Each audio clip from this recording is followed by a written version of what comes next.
जय श्री कृष्णा। कैसे हैं आप लोग फ्रेंड्स। आज वो शुभ घड़ी आ चुकी है जबकि मंगल जी बहुत दुर्योग से मुक्ति पा रहे हैं। बहुत ही सुंदर समय आ गया है जबकि दो बल और पराक्रम के कारक यानी कि शनि और मंगल एक दूसरे से विच्छेद कर रहे हैं, यानी एक दूसरे की दृष्टि से अलग जा रहे हैं। यह हम सभी के लिए, समस्त 12 राशियों के लिए बहुत ही महत्वपूर्ण समय रहने वाला है, क्योंकि बहुत लंबे समय से, लगभग देखिए अगर कहें तो ये 7-8 माह से मंगल शनि, मंगल राहु की किसी न किसी भाव में यह दुर्योग बना ही रहा। जीवन में बनते बनते कार्य बिगड़े और कार्यों में विषमता उत्पन्न हुई। आपके जो भी प्रयास थे उनका आपको लाभ नहीं प्राप्त हुआ, लाभ की बजाय हानि ही उत्पन्न होने लगी। फलतः मन में निराशावादी और जीवन में एक अनकहा सा, कह सकते हैं कि ऐसा पहलू सामने आया कि जब ऐसा लगा कि बस कुछ करना ही बेकार है, शायद हमारी किस्मत ही खराब है।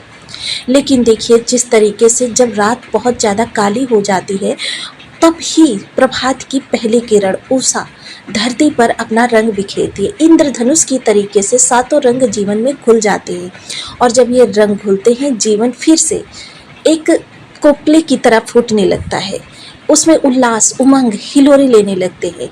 वही समय आ चुका है क्योंकि मंगल और शनि दो पराक्रमी ग्रह हैं और इन दोनों का दुर्योगपूर्ण अवस्था में आना बहुत ही विशेष है। हालांकि इस वीडियो में हम मंगल के राशि परिवर्तन की चर्चा नहीं कर रहे हैं, बल्कि इस वीडियो में हम मंगल के शुक्र तुला राशि में जाने के विशेष प्रभावों की चर्चा करने जा रहे हैं। क्योंकि जैसा कि सभी लोग जानते हैं कि मंगल को शुक्र के साथ किसी भी तरीके से संबंध अगर बन जाए तो इसे ज्योतिष शास्त्र में बहुत ज़्यादा अच्छा नहीं माना जाता। लेकिन किन स्थानों पर अच्छा नहीं माना जाता और किन स्थानों पर यह अच्छा माना जाता है, इस सभी विषयों पर हम पूर्णतया चर्चा करने वाले हैं ताकि आप बहुत अच्छे से इस चीज़ को समझ सकें कि आपके लिए मंगल अब शुभ फलकारी हैं या फिर आपके लिए अभी भी निगेटिव है। क्योंकि ऐसा नहीं है कि जब भी कोई अशुभ प्रभाव बनता है तो वो पूर्णतः अशुभ होता है, या जब कोई शुभ प्रभाव बनता है तो वो पूर्णतः शुभ होता है। दिन के बाद रात और रात के बाद दिन, धूप के साथ छांव, ये सब तो जीवन का एक अभिन्न अंग है। जब हमें सुख की कामना है तो थोड़ा सा हमें दुख को स्वीकार करना ही पड़ेगा, और जब हमारे सपने बहुत बड़े हों, उड़ान बहुत ऊंची हो, तो हमारे लिए ये छोटी मोटी बाधाएं हमारे पैरों को रोक नहीं सकती, हमारे कार्यों को बाधित नहीं कर सकती। प्रयास हमारे निरंतर चलते रहने चाहिए, लेकिन प्रयासों का भी एक सकारात्मक पहलू होता है कि कहाँ पर प्रयासों को गति देनी है, कहाँ पर थोड़ा सा उन्हें विराम देना है। क्योंकि जब पतंग उड़ाई जाती है, बहुत ऊंची उड़ाई जाती है, तो उसे ढील देना और उसको थोड़ा सा बैक लेना, ये दोनों चीज़ें बहुत ज़रूरी हो जाती हैं। क्योंकि अगर वो निरंतर उड़ती रहेगी तो दिशा भ्रमित हो सकती है। यह जो अवरोध उत्पन्न होते हैं यह थोड़ा सा आपको चिंतन करने के लिए उत्पन्न होते हैं, ताकि आप स्थितियों को गंभीरता से समझ सकें, धरती से जुड़े रह सकें, अहंकार के बादल से न भर सकें। चलिए चर्चा को प्रारंभ करते हैं। तो बने रहिए हमारे साथ इस वीडियो में, अंत तक आपको बहुत कुछ जानने के लिए मिलेगा। वीडियो बहुत ज्ञानवर्धक होने वाला है। यदि आपके लग्न में 10 नंबर बना हुआ है तो ये राशिफल आपके लिए है। यदि कुंडली में कहीं भी चंद्रमा के साथ 10 नंबर बना हुआ है तो ये राशिफल आपके लिए। कुंडली ना होने की स्थिति में आप इसे नाम राशि से भी देख सकते हैं। यदि अभी तक आपने अपने इस चैनल को सब्सक्राइब नहीं किया है तो प्लीज़ सब्सक्राइब कर लीजिए, वीडियो को लाइक कर दीजिए, चैनल को शेयर कर दीजिए। इससे होगा क्या कि हमारे आने वाले हर वीडियो की नोटिफिकेशन मिल सकेगी आपको सबसे पहले। एक प्यारा सा कमेंट करना बिल्कुल ना भूलें। कमेंट से हमें बहुत मोटिवेशन मिलता है, हौसला मिलता है और ये पता चलता है कि आप और क्या जानना चाहते हैं। तो बेहद महत्वपूर्ण आपके लिए विलक्षण समय का निर्माण हो चुका है कि मंगलदेव राशि परिवर्तन करके आ गए हैं आपके कर्म स्थान पर। कर्म स्थान बल पराक्रम के कारक हैं और यहाँ पर आकर ये दिग्बली हो जाते हैं। तो मंगल यहाँ तुला राशि में आकर जब दिग्बली होंगे तो आपके लिए स्थितियाँ किस प्रकार से निकल कर आने वाली हैं। हालांकि पहले चर्चा करते हैं तुला राशि में मंगल के जाने के प्रभावों के बारे में। देखिए शुक्र और मंगल, अगर इन दोनों की कारक चीज़ों को देखें, सबसे पहले शुक्र क्या है? ऐश्वर्य है, आकर्षण है। आकर्षण कौन सा? विपरीत लिंगी के प्रति आकर्षण।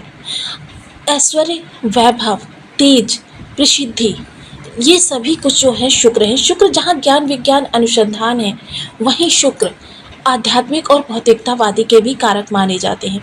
जिस भी व्यक्ति के बर्थ चार्ट में शुक्र अगर शुभ अवस्था में आ जाए तो उसका जीवन रातों रात चमक जाता है, उसकी चर्चा घर घर होने लगती है। अब उसी शुक्र की अगर चर्चा करें तो देखिए मंगल का प्रभाव। मंगल क्या है? बल, पराक्रम, साहस, ऊर्जा। जहाँ इन्हें धीरवीर गंभीर भी माना जाता है, वहीं इन्हें युद्ध, क्रोध, गुस्सा, अहंकार ये भी माना जाता है।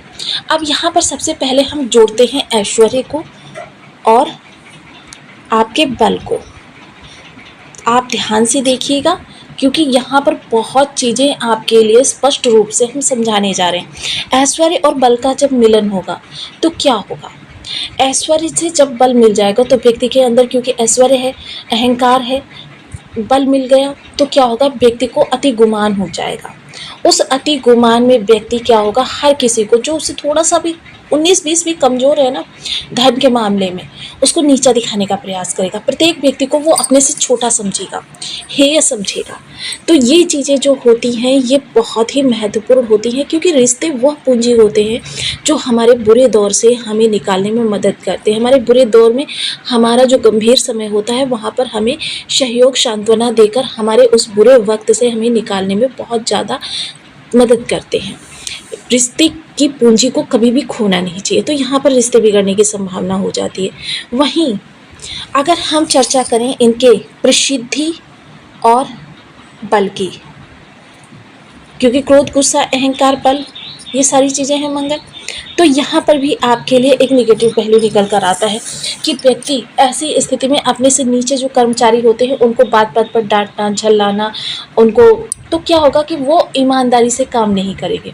उनका मन क्या होगा कि किस तरीके से मैं इसका अहित कर सकूं, या फिर मैं कैसे इसे हानि पहुंचा सकूं, या फिर कैसे इसका कार्य छोड़ सकूं।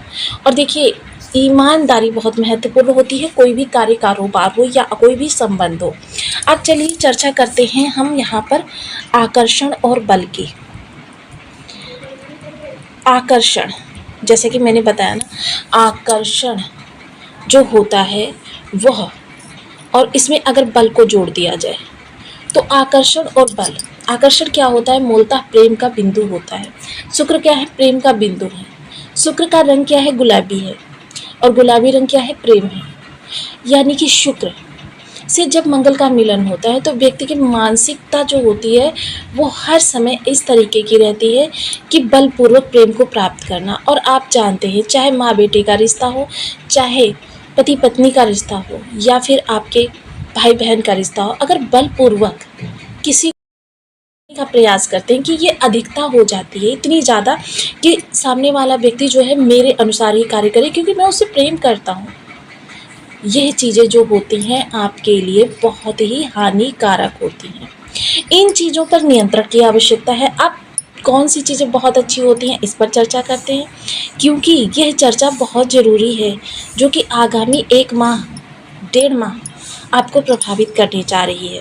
वहीं शुक्र इस समय अष्टम भाव में होंगे तो इसका निगेटिव प्रभाव जो होगा थोड़ा सा ज़्यादा होगा। अब शुक्र मंगल का कौन सा प्रभाव बहुत अच्छा होता है? कर्म स्थान पर, क्योंकि ये कर्म स्थान पर बैठे हुए हैं तो कर्म स्थान की चर्चा बहुत ज़रूरी हो जाती है।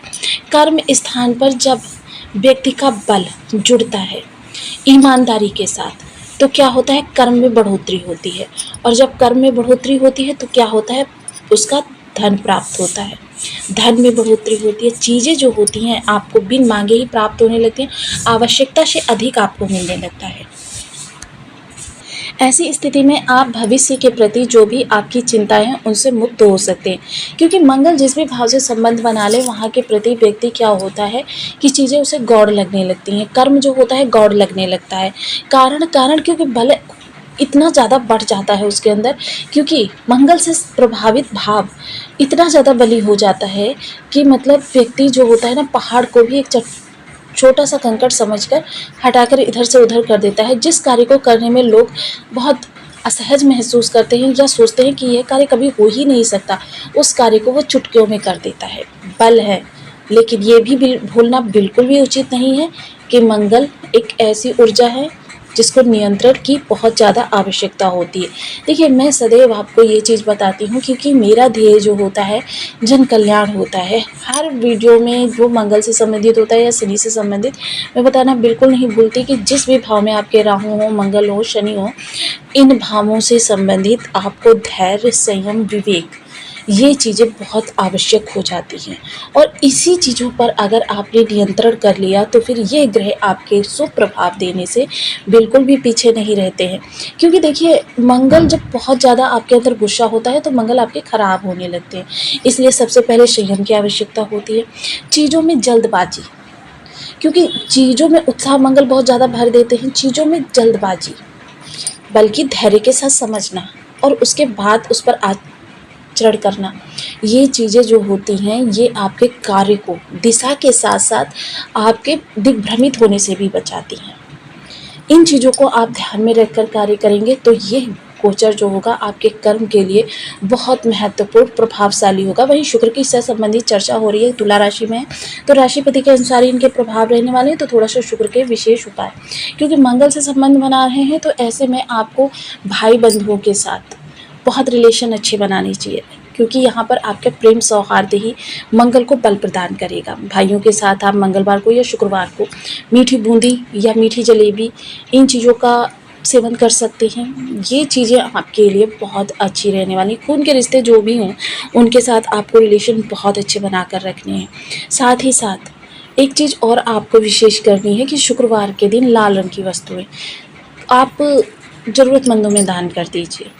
आप देखेंगे आपके लिए कितने अच्छे प्रभाव निकल कर आते हैं। वहीं महिला वर्ग का विशेष सम्मान करें।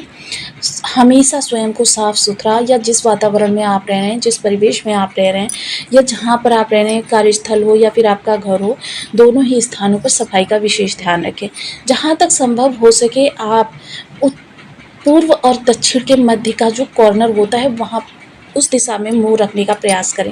उस दिशा में मुँह रखकर जब आप वार्तालाप करते हैं, उस दिशा में मुँह रखकर जब आप भोजन करते हो,